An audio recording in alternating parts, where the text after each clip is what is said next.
Are you going away for the holidays, Professor? The speaker was sitting next to the Professor at dinner in St. James's College. Yes, I'm leaving tomorrow, said Professor Parkins. I'm learning to play golf, and I'm going to Burnstow on the east coast for a week or two to improve my game. Professor Parkins was a young man who took himself and everything that he did very seriously.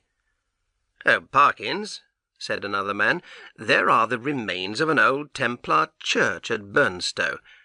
Would you have a look at the place? I'd like to know if it's worth going to see." "Certainly," said the Professor. "I'll make some notes for you if you like." "There won't be much left above ground. I think the place is quite near the beach, about half a mile north from the Globe Inn." "I'm staying at the Globe, in fact," said Parkins.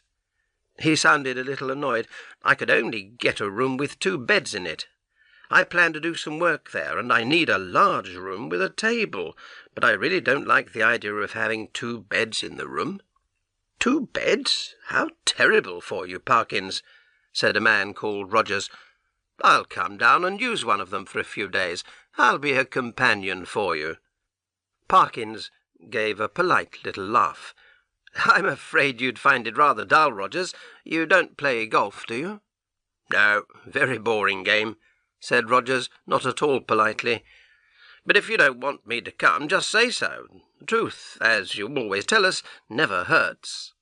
Professor Parkins was well known for always being polite and always telling the truth, and Rogers often amused himself by asking questions which Parkins found difficult to answer.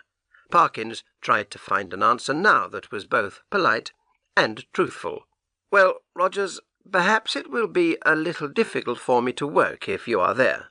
Rogers laughed loudly. "Well done, Parkins," he said. "Don't worry. I'll let you get on with your work in peace, and I can be useful and keep the ghosts away." Here he smiled at the others round the table, while Parkins' face turned a deep pink. "Oh, I'm sorry, Parkins," Rogers added. "I forgot that you don't like careless talk about ghosts." "That is quite true," said Parkins. His voice got a little louder. "I cannot accept the idea of ghosts. It is the complete opposite of everything I believe. I hold, as you know, very strong opinions on this matter." "Oh, yes, we know that," said Rogers. "Well, we'll talk about it again at Burnstow, perhaps." From this conversation it will be clear that Parkins was indeed a very serious young man, quite unable, sadly, to see the funny side of anything, but at the same time very brave and sincere in his opinions. Late the following day, Parkins arrived at the Globe Inn in Burnstow, and was taken to his room with the 2 beds, of which we have heard.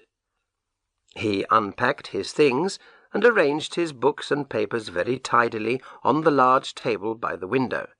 In fact, the table was surrounded on 3 sides by windows. The large central window looked straight out to sea. The right one looked south over the village of Burnstow, and the left one looked north along the beach and the low cliff behind it. Between the inn and the sea there was only a piece of rough grass, and then the beach. Over the years the sea had slowly come closer. Now it was no more than 50 metres away. Most of the people staying at the Globe were there for the golf. One of them was a Colonel Wilson, an old soldier with a very loud voice and very strong opinions. Professor Parkins, who was as brave as he was honest, spent the first day of his holiday playing golf with Colonel Wilson and trying to improve his game. Perhaps he was not wholly successful in this, because by the end of the afternoon the Colonel's face was a most alarming colour. Even his moustache looked angry, and Parkins decided that it would be safer not to walk back to the inn with him. He thought he would walk along the beach instead, and try to find the remains of the Templar church. He found them very easily, by falling over some of the old stones, in fact. When he picked himself up, he saw that the ground all around him was broken up with shallow holes and bits of old stone wall covered in grass. The Templars used to build round churches, Parkins remembered, and even after hundreds of years there were enough grass-covered stones left to show the circle of the outer wall. For a time Parkins walked around, looking and measuring and making notes in his notebook. There was a large stone in the centre of the circle, and Parkins noticed that the grass had been pulled away from one corner of it. He knelt down and, using his pocket-knife, dug away some more of the grass to see the stone underneath. As he did so, a piece of earth fell inwards, showing that there was a hole under the stone. He tried to light a match to see inside, but the wind was too strong, so he put his hand into the hole and felt around with his knife. The sides, top and bottom of the hole were smooth and regular, he discovered. It must be a man-made hole in a wall. As he pulled the knife out, he heard the sound of metal on metal. There was something in the hole. He put his hand back in, and his fingers found a thin piece of metal. Naturally enough, he pulled it out, and saw that it was a piece of metal pipe about 10 centimetres long, also man-made and clearly very old. By this time it was getting too dark to do anything more, so he put the metal pipe in his pocket and started to walk home along the beach. In the evening half-light, the place seemed wild and lonely, and a cold north wind blew at his back. Far ahead of him he could see the lights of the village, but here there was only the long empty beach with its black wooden breakwaters and the shadowy, whispering sea. He crossed the stones higher up on the beach and went down to the sand, which was easier to walk on, although he had to climb over the breakwaters every few meters.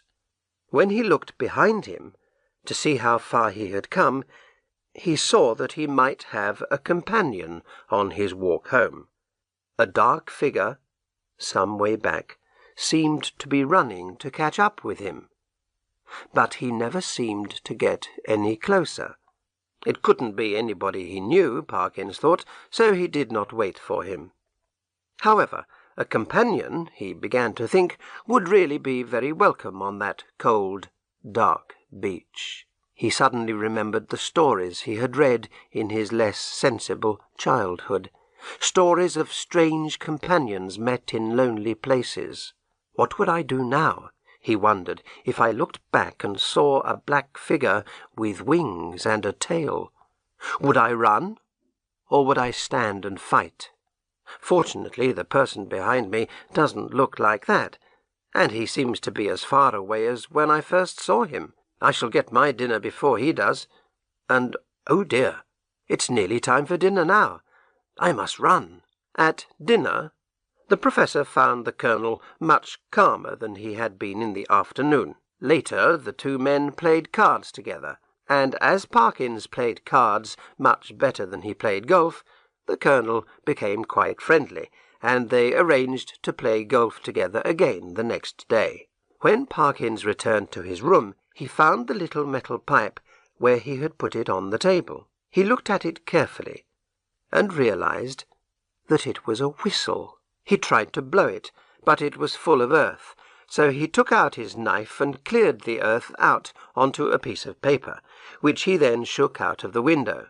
As he stood at the open window, he was surprised to see someone standing on the grass in front of the hotel, although it was almost midnight. He shut the window and took the whistle over to the light to look at it again. He cleaned the dirt off and found that there were letters deeply cut along the side of the whistle. Quis est iste qui venit? Now that's Latin, he said to himself. I think it means, who is this who is coming?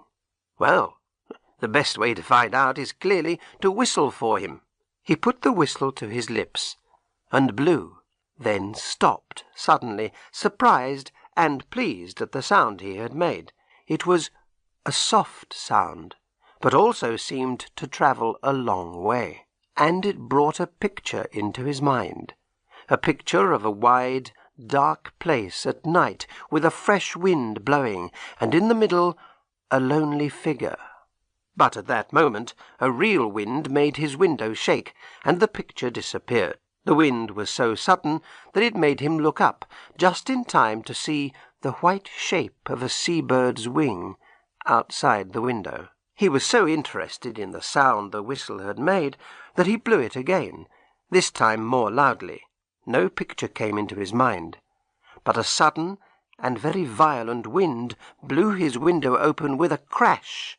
Both candles went out, and the wind seemed to be trying to pull the room to pieces. For 20 seconds Parkins battled to close the window again, but it was like trying to push back a burglar who was fighting to get in. Then the wind suddenly dropped for a moment, and the window banged shut and fastened itself. Parkins lit the candles and looked to see what damage had been done. There was none, not even a broken window. But the noise had woken the Colonel in the room above. Parkins could hear him walking around and talking to himself. The wind continued to blow for a long time, beating against the house and crying like a creature in pain. Lying in bed, listening, Parkins thought that a less sensible person might imagine all kinds of unpleasant things. In fact, after a quarter of an hour, he thought that even sensible people would prefer not to hear this sound. He noticed that one of his neighbours was finding it difficult to sleep too. He could quite clearly hear someone not far away turning over in bed again and again. Sometimes, when we close our eyes and try to sleep, we see pictures that are so unpleasant that we have to open our eyes again to make them disappear. This is what now happened to the Professor. Every time he closed his eyes, he saw the same picture. There was a long beach with breakwaters running down to the sea under a dark sky. He recognized it as the beach he had walked along earlier. Then, in the distance, he saw a man running along the beach, climbing desperately over the breakwaters and looking back over his shoulder all the time. Parkins could not see his face, but he knew that the man was terribly afraid. He was also nearly exhausted. Each breakwater was harder to climb than the last. "Will he get over this next one?" thought Parkins. "It seems higher than the others." Yes, half climbing, half throwing himself, the man got over, and then fell to the ground, unable to get up again. The picture had not yet shown any cause for the man's fear, but now a distant figure appeared, moving very quickly. It wore a long, flowing garment, and there was something so strange about the way it moved that Parkins was very unwilling to see it any closer. It stopped, lifted its arms, bent down towards the sand, then ran, still bent over, down to the edge of the sea and back again. Now it straightened itself and moved forward along the beach at a frightening speed. At last it came to the breakwater where the man lay hidden. Again it ran down to the sea and back again, then lifted its arms and ran towards the breakwater. It was always at this moment that Parkins was not brave enough to keep his eyes closed any longer. At last he decided to light his candle, get out a book, and read for a while. The noise of the match and the sudden light seemed to alarm something near his bed, a rat, probably, which ran away across the floor. The match immediately went out, but a second one burnt better, and Parkins lit the candle and opened his book. When he finally felt sleepy, he forgot, for the first time in his tidy, sensible life, to blow out the candle, and the next morning it was completely burnt down. He was in his room after breakfast when the servant who cleaned the rooms came in, carrying some blankets. "Would you like any extra blankets on your bed, sir?" she asked. "Ah, yes, thank you," said Parkins. "I would like one. I think it's getting colder." "Which bed shall I put it on, sir?" the girl asked. "What? Why, the one I slept in last night," replied Parkins. "Oh, yes, sir, but we thought you'd slept in both of them, sir. We had to make both of them this morning." "Really? How strange," said Parkins. "I didn't touch the other bed except to put my suitcase on it when I unpacked." "But you thought that someone had actually slept on it?" "Oh, yes, sir. The sheets and blankets were thrown all over the place. I thought you'd had bad dreams, sir." "Oh, dear," said Parkins. "Well, I'm sorry if I made extra work for you. Oh, I'm expecting a friend of mine from Cambridge to come for a few days and sleep in the other bed. That will be all right, I suppose?" "Oh, yes, sir," said the girl. "It's no trouble, I'm sure. Thank you, sir." And she left the room. That day Parkins tried very hard to improve his game, with some success, and the Colonel became even more friendly and quite talkative. "That was an extraordinary wind we had last night," he said as they were playing. "In my part of the country they would say that someone had been whistling for it." "Do they really believe in that kind of thing where you come from?" asked Parkins. "They believe in it all over the place," the Colonel replied. "And in my experience there's usually some truth in what the country people say." There was a pause in the conversation while they continued with the game. Then Parkins said, "I feel I should tell you, Colonel, that I hold very strong opinions on these matters. In fact, I don't believe at all in anything supernatural." "What?" cried the Colonel. "Do you mean to say that you don't believe in ghosts or anything of that kind?" "In nothing whatever of that kind," replied Parkins. "There is an explanation for everything, you see. In fact," he went on, "I blew a whistle myself last night, and the wind seemed to come in answer to my call. But of course—" The Colonel stopped and looked at him.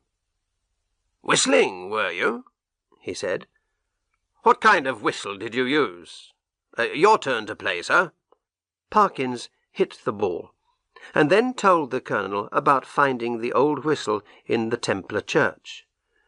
"Well, sir, I'd be very careful about using a thing like that," said the Colonel. "Who knows what the Templars used it for? Dangerous lot of people they were." He went on to give his opinions on the church, old and modern, and the two men had a very enjoyable argument. The morning passed so pleasantly that they continued to play golf together in the afternoon, then walked back in the evening light to the Globe.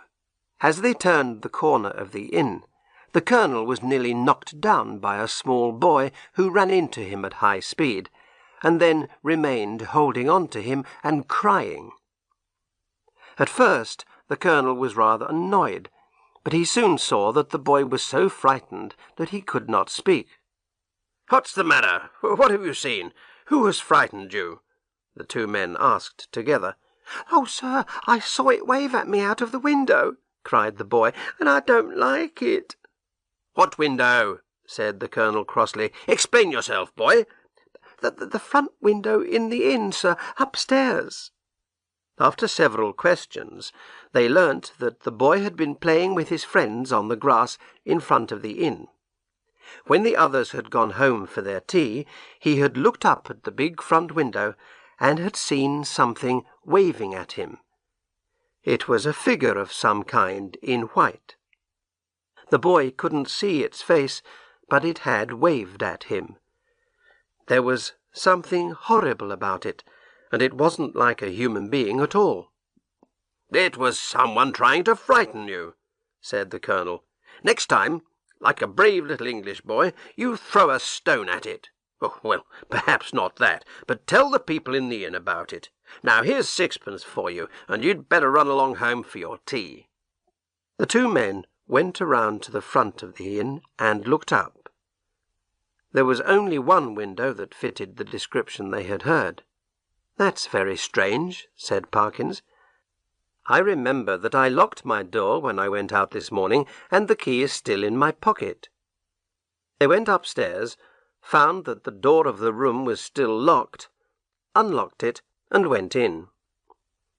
"Well, everything seems perfectly all right," said Parkins, looking around. "Except your bed," said the Colonel.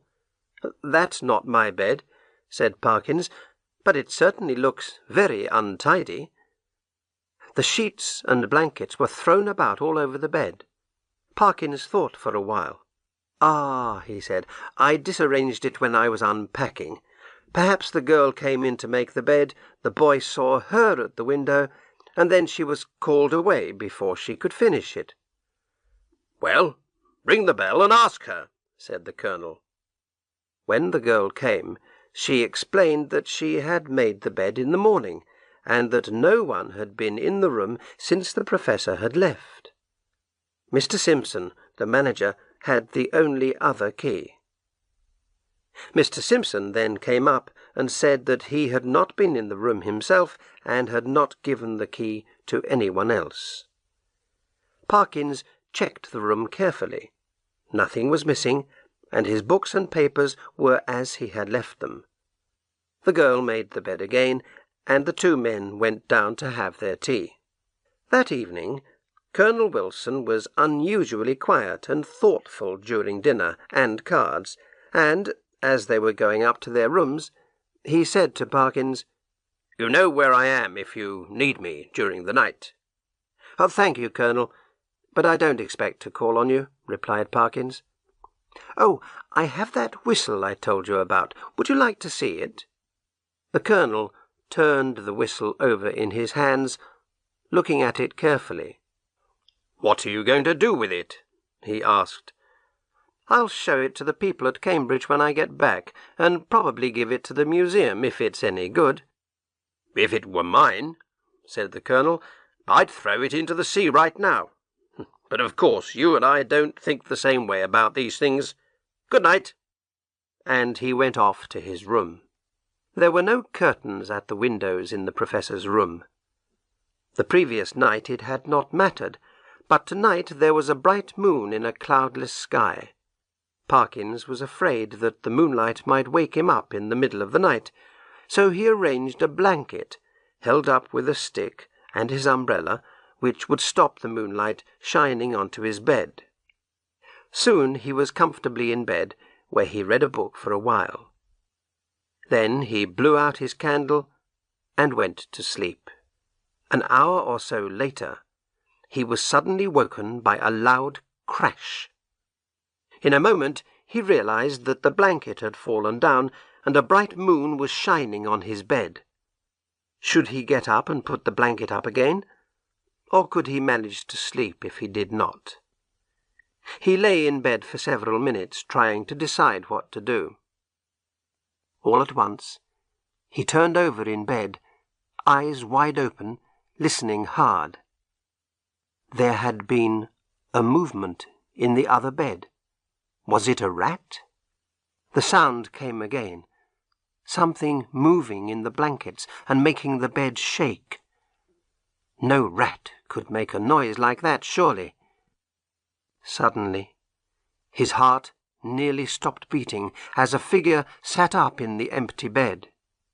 Parkins jumped out of his own bed and ran towards the window to get his stick. As he did so, the thing in the other bed slid to the floor and stood with arms stretched out between Parkins and the door. Parkins stared at the creature in horror. He could not reach the door without touching it as he passed, and the thought of that touch made him feel sick. Now it began to move, bending low and feeling its way with arms that were hidden in its flowing garment. Parkins realized with horror that it could not see. It turned away from him and, in doing so, touched the bed he had just left. It bent its head low and felt all over the bed in a way that made Parkins tremble with fear. Realizing that the bed was empty, the creature moved forward into the moonlight which shone in through the window. For the first time, Parkins saw it clearly, But the only thing he could remember later was a sickeningly horrible face of crumpled cloth. The expression on that face he could not or would not describe, but it certainly drove him nearly mad with fear. But he had no time to watch it for long. With frightening speed the creature moved around the room, searching and feeling, and a corner of its flowing garment brushed across Parkins' face. He screamed in horror, and at once it jumped at him, driving him towards the window.